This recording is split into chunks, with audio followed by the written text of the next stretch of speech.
আমি নিজে বলছি, আমার বুঝ হওয়ার পরে আমি কারো জন্য এতটা কাঁদি নাই।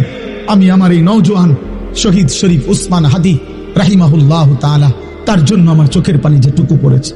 আমার শায়েখ আল্লামা মুফতি মুশতাকুন নবী কাসিমি, আমি তাকে দেখছি বাচ্চার মতো অজরে কাঁদছে।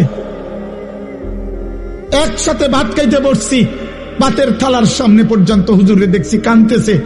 কয় মাওলানা, আমি তো ছেলেটারে ভুলতে পারছি না। আজকে তোমরা দেখছো, সারা পৃথিবী দেখছে, একজন 33 বছর বয়সের যুবক। এই যুবক ইমানদার ছিল। আমার প্রিয় ভাই, আমার কলিজার টুকরা ভাই শহীদ শরীফ উসমান হাদি রাহমাতুল্লাহ আলাই, এই নওজোয়ান ইমানদার নওজোয়ান 5 ওয়াক্ত নামাজ সে পড়তো প্রতিদিন। খোদার কসম, ফজরের নামাজ সে জামাতে পড়তো। ফজরের জন্য বন্ধুদেরকে ডাকতো। ফজরের নামাজ পড়ে তার সংসদীয় এলাকা, যেখান থেকে সে স্বতন্ত্র প্রার্থী হতে চেয়েছে, সেখানে ওয়ার্কিং করত। যেদিন গুলিবিদ্ধ হয়েছে সেদিন তো সে জুমার নামাজ পড়ে আল্লাহকে সেজদা দিয়ে মসজিদ থেকে বাইর হয়েছে। এর কিছুক্ষণের মধ্যেই সে গুলিবিদ্ধ হয়েছে। সে হাফেজে কোরআন ছিল, তার বাবা আলেম ছিলেন, তার বড় ভাই আলেম, সে মাদ্রাসার ছাত্র ছিল, সে আল্লাহকে ভালোবাসতো, পাক্কা ইমানদার ছিল। তার হৃদয়ের সবটায় দেশপ্রেম, মাতৃভূমির 1 ইঞ্চি জমিন, মাতৃভূমির 1 ইঞ্চি জমিনের আজাদি, স্বাধীনতা, সার্বভৌমত্ব সে দিল থেকে চেয়েছিল।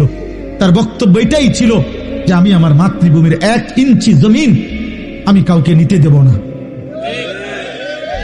নিতে দেব না। এক যুবক আল্লাহকেও রাজি করেছে, মাতৃভূমির প্রতি ভালোবাসা দেখাইছে, ঈমান এবং দেশপ্রেম, এই 2 জিনিস তার মধ্যে একত্র হওয়াতে, তোমরা ভাই বলো, একটা ছেলে বলো, তোমরাও দেখছো, আমরাও দেখছি, গোটা বাংলাদেশের লক্ষ লক্ষ আলেম, মুফতি, মুহাদ্দিস, পীর, বুজুর্গ, আউলিয়া, ইমাম, খতিব, মুয়াজ্জিন, তালেবে ইলম, হাফেজে কোরআন, বুড়া মানুষ, জওয়ান মানুষ, বাচ্চা মানুষ, আরে বাবা, এই জাতির 18 কোটি মানুষ মনে হয় তার জন্য অঝরে চোখের পানি ফেলছে। আমি অসংখ্য আলেমের মুখে শুনছি, আমি নিজে বলছি, আমার বুঝ হওয়ার পরে আমি কারো জন্য এতটা কাঁদি নাই। আমি আমার এই নওজোয়ান শহীদ শরীফ উসমান হাদি রাহিমাহুল্লাহ তাআলা, তার জন্য আমার চোখের পানি যেটুকু পড়েছে। আমার শায়েখ আল্লামা মুফতি মুশতাকুন নবী কাসিমি, আমি তাকে দেখছি বাচ্চার মতো অজরে কাঁদছে। একসাথে ভাত খাইতে বসছি, ভাতের থালার সামনে পর্যন্ত হুজুরে দেখছি কাঁদতেছে। কয় মাওলানা, আমি তো ছেলেটারে ভুলতে পারছি না। তাইলে বলো ভাই, এত মানুষের চোখের পানি ঝরছে একজন ইমানদার যুবকের জন্য, তোমরা দেখছো বাবা। অতএব তোমাদের কাছে বলি, বাপ, মরিলে এমন মরাই মইরো, বাঁচলে এমন বাঁচাই বাইচ। এই পৃথিবী তোমারে মনে রাখবে না রে আব্বা।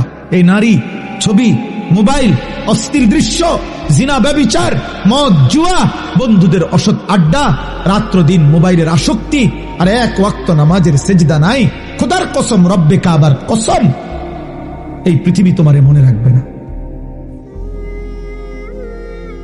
তোমারে মনে রাখবে, পৃথিবী শ্রদ্ধা করে না। দুনিয়া তো নাফরমানও ভোগ করে, কিন্তু পৃথিবী তাকে সম্মান করে না। ফেরাউন, এই নাম, এই বেঈমান, তো পৃথিবী ভোগ করছে, সে তো বাদশা ছিল, কিন্তু আজকের পৃথিবীতে কোন মানুষ মুসলমান দূরে থাকবে, কোন মানুষ কোন কুত্তার নামও রাখে না ফেরাউন। এই পৃথিবীর কোন কুত্তার নাম নাই ফেরাউন, এই পৃথিবীর কোন কুত্তার নাম নাই নমরুদ, এই পৃথিবীর কোন কুত্তার নাম কেউ আবু জাহেল রাখে না, এই পৃথিবীর কোন কুত্তার নাম কেউ আবু লাহাব রাখে না।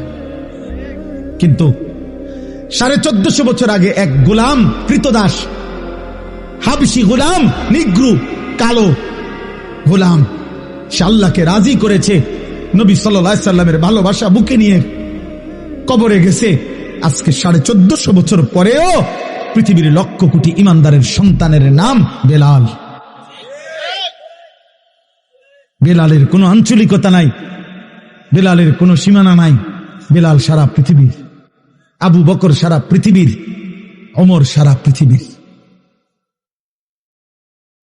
1000 বছর পরেও ইনশাআল্লাহ মনে রাখবা, এই মাটির যদি আরো 1000 বছর পরেও এই জমিন আমার বাংলার জমিন টিকে থাকে, তো 1000 বছর পরের বাচ্চাটাও ইনশাআল্লাহ শহীদ শরীফ ওসমান হাদির নাম জানবে, ওকে চিনবে, ওকে চিনবে। জুনায়েদ বাগদাদির নাম সবাই জানে, বাগদাদের আর কোন ধনীর নাম কেউ জানে না। বাইজিদ বোস্তামির নাম সবাই জানে, বোস্তাম নগরীর কোন সম্পদশালী ক্ষমতাধর ব্যক্তির নাম কেউ জানে না। আব্দুল কাদের জিলানী রাহমাতুল্লাহ আলাইহির নাম সবাই জানে, কিন্তু ওনার ওই বাগদাদের ইরাকের ওই সময়কার কোন ধনাঢ্য ক্ষমতাধর কোন ব্যক্তির নাম পৃথিবী জানে না। রাবেয়া বসরির নাম সবাই জানে, কিন্তু ওই জামানার কোন সুন্দরী রূপসী নর্তকীর নাম পৃথিবী জানে না। বেঈমানের নাম থাকে না, নাফরমানের নাম থাকে না, ইমানদারের নাম কলিজায় কলিজায় বসে যায়, ইমানদারের নাম আরশে আজিমে লেখা হয়ে যায়।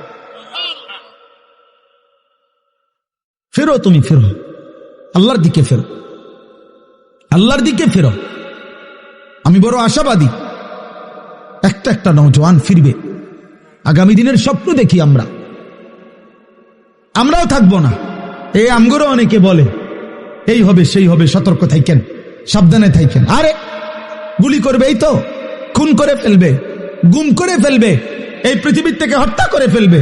আমি তো স্পষ্ট বলছি, যাই করো বেঈমান, যাই করো, যেই কোনো আলেম, যেই কোনো ইমানদার, যেই কোনো সাহসী বাংলার স্বাধীনতাকামী আধিপত্যবাদ বিরোধী বাংলার যেই কোনো ইমানদার যুবককে যাই করো, গুলি করো, খুন করো, শহীদ করো, হত্যা করো, গুম করো, হারিয়ে ফেলো, আর কোন আলেমকে যাই করো, শেষ পর্যন্ত তাকে তো তুমি আল্লাহর কাছেই ফেরত পাঠাইবা। আর ওই মালিক ইনসাফ করবেন, ইনসাফ করবেন, তিনি জুলুম করবে না। ঘুরে এগারাই আমার কই ফাটাইবা, আল্লাহর কাছে তো ফাটাইবা, আর কি খালাস, আর অসুবিধা কি বেটা? হ্যাঁ, গুলি করো আর ফাঁসি দাও, পাঠাইবা কার কাছে? তো সারছে তো, উনি তো সব দেখছে, উনি তো সব জানে, উনি তো জুলুম করবে না। আল্লাহ জুলুম করবে? খালাস, আর চিন্তা কিসের?